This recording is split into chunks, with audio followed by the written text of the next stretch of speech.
21-year-old Alexa from Los Angeles, California asks, how many photographs do I need in my portfolio, and how many photographers do I need to work with to have a great portfolio?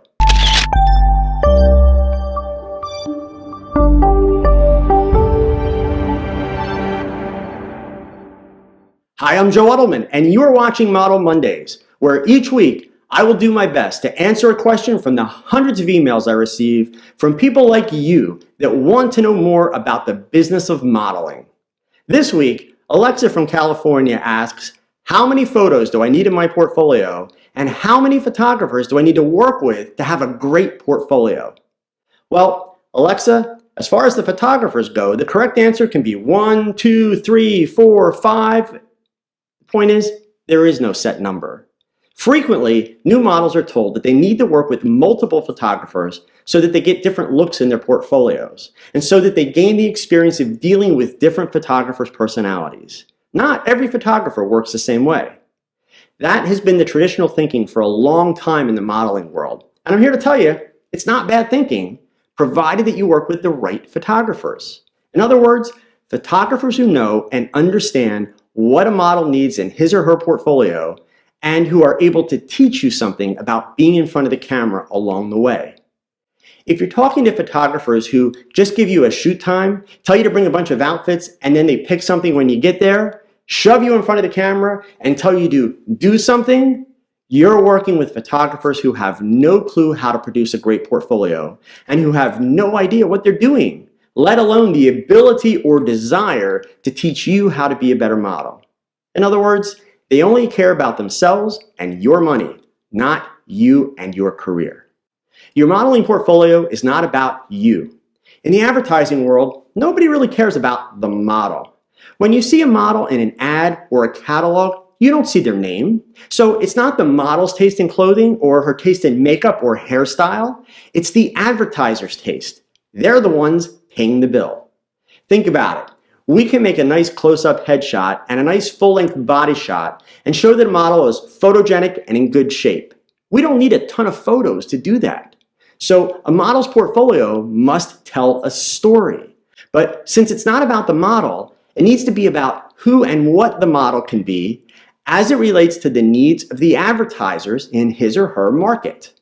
The first thing the book needs to show is a range of ages. How young and how old can the model look convincingly? The greater the range, the more opportunity for work. Next, the book needs to show a range of emotions. I can't tell you how many times a week I see model portfolios that have 20 photos and just 2 expressions. Why is that? Did you know that the average adult has between 10 and 15 different smiles that they routinely repeat? There's real science behind that. Pay attention to the ads in the magazines. You generally don't see cheesy, smile pretty for the camera smiles. You see real smiles. They're flawed, and they're more interesting. I can't tell you how many times when I point this out to young models, they tell me, the photographers told me not to smile. They wanted me to look sexy. Well, that's fine for 1 or 2 shots, but it also means you're working with photographers that are shooting for their own personal taste, not your book. And I might point out, who said that staring into the camera and not smiling is how we define sexy? You might want to look at Playboy and notice most of the time the girls are very happy to be there and they smile. Heck, even Victoria's Secret models smile in at least half their photos. Okay, so we have a range of age and a range of expressions. The next thing that is important to the portfolio is characters. Based on your age, your look, and your location, what are the characters that you are likely to be hired to portray? To give you an example, I just put together a shot list for a 20-year-old female from Philadelphia. She's 5 foot 4 inches tall, so she won't be doing any fashion. So in addition to headshots and some casual outfits, we're going to dress her as a college student. The northeast part of the country has the highest density of colleges, and believe it or not, they frequently hire models instead of using their students for ads. I'll also dress her as a young nurse or nursing student. Philadelphia is one of the largest medical advertising markets in the country, so it's more important to do a medical shot than it is to pose in a bikini. Let's face it, what swimwear company is going to come to Philadelphia, PA to shoot a swimwear catalog? Yet, every girl wants to do that bikini picture. I'll also put her in a fitness outfit because she's well built and very athletic. You get the point? Last but not least, If the model has particularly good hands or legs, we'll do some part shots to highlight them. So back to Alexa's question, the more photographers you work with, the more time and money that you have to invest. It's not a problem to work with just one, as long as the photographer you choose understands what it takes to get you signed and hired, and is willing to put in the time and effort to guide you in the development of your book and career. And just in case you were wondering, you don't need 20 pictures in your portfolio. You can start with a minimum of 5. I send most new models into agencies with 5 to 8 photos in their books. 16 to 18 is going to be the maximum as you gain experience, but never start out with that many.